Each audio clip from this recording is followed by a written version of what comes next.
दोस्तों, किसी गांव में दो मित्र रोहन और संदीप रहते थे। रोहन बहुत ज़्यादा धार्मिक प्रवृत्ति का था और वो मानता था कि भगवान उसका हर काम कर देंगे। दूसरी ओर संदीप बहुत ज़्यादा मेहनत करता था। एक बार दोनों ने मिलकर कुछ ज़मीन खरीदी, जिस पर दोनों ने मिलकर फसल उगाने की सोची। अब संदीप तो दिन भर खेत में मेहनत करता, लेकिन रोहन कुछ काम नहीं करता। वो केवल मंदिर में जाकर भगवान से अच्छी फसल के लिए प्रार्थना करता। इसी तरह समय बीतता गया और खेत की फसल पककर तैयार हो गई। इसे दोनों ने बाजार में ले जाकर बेच दिया, जिससे उनको अच्छा खासा पैसा मिला। घर आकर संदीप ने रोहन से कहा, देखो दोस्त, खेत में मैंने बहुत ज़्यादा मेहनत की है, इसलिए इस धन का ज़्यादा हिस्सा मुझे मिलना चाहिए। संदीप की बात सुनकर रोहन बोला, नहीं नहीं, इस धन का ज़्यादा हिस्सा मुझे मिलना चाहिए, क्योंकि मैंने ही अच्छी फसल के लिए भगवान से प्रार्थना की थी, तभी हमको अच्छी फसल हुई है। मेरी प्रार्थना के बिना यह संभव नहीं होता। इसी बात को लेकर दोनों गांव के मुखिया के पास चले गए।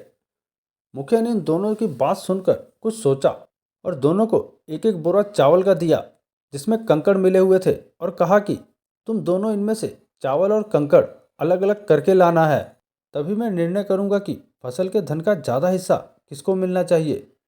दोनों दोस्त चावल की बोरी को लेकर अपने घर चले गए। संदीप ने तो रात भर जागकर चावल और कंकड़ को अलग कर दिया। रोहन अपनी आदत के अनुसार चावल की बोरी को मंदिर में ले गया और भगवान से इसे साफ करने की मदद मांगी। भगवान से इसे साफ करने की प्रार्थना करके आराम से सो गया। अगले दिन सुबह संदीप चावल और कंकड़ को अलग अलग करके उसे मुखिया के पास लेकर चला गया। रोहन भी बोरी को मंदिर से उठाकर वापस मुखिया के घर ले आया। रोहन को पूरा भरोसा था कि भगवान ने उसका काम कर दिया होगा। अब मुखिया ने दोनों से पूछा कि बताओ, तुमने कितने चावल साफ किए हैं। इस पर संदीप ने तो जितने थे उतने बता दिए। रोहन ने भी पूरे आत्मविश्वास के साथ अपनी बोरी खोली, लेकिन उसकी बोरी में वैसे के वैसे चावल में कंकड़ पत्थर मिले हुए थे, बिल्कुल भी साफ नहीं किए हुए थे। अब मुखिया सारी बात समझ चुका था कि रोहन बिल्कुल मेहनत नहीं करता है, इसलिए अनाज के धन में भी कम हिस्सा मिलना चाहिए। गांव के मुखिया ने रोहन को समझाया कि भगवान भी तभी तुम्हारी मदद करता है जब तुम कड़ी मेहनत करते हो। हर काम में तुम भगवान के भरोसे बैठे रहोगे, तुम मेहनत नहीं करोगे तो इस दुनिया में पीछे रह जाओगे। रोहन को मुखिया की बात समझ में आ चुकी थी।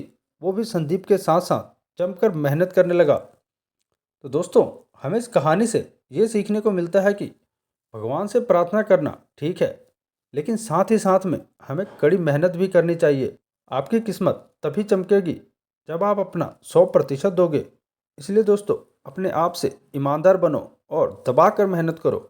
आपको सफलता के शिखर पर पहुंचने से कोई नहीं रोक सकता।